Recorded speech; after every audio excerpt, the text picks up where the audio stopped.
Samsung Galaxy Z Flip 7? What's new? Samsung is set to launch the Galaxy Z Flip 7 next summer, alongside the Galaxy Z Fold 7. Exciting news for fans of foldable phones.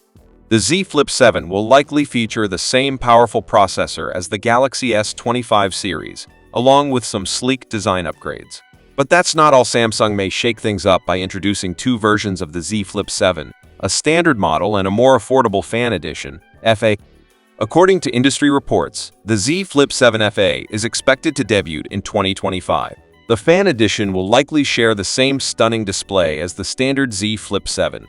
However, to keep it budget-friendly, Samsung might equip the FE model with a different processor and camera setup. With the Z Flip 7 launching in 2024 and the FA version possibly arriving in 2025, Samsung is ensuring there's a foldable for everyone. Are you excited about the Z Flip 7 series? Which version would you choose, the flagship standard or the budget-friendly Fan Edition? Let us know in the comments.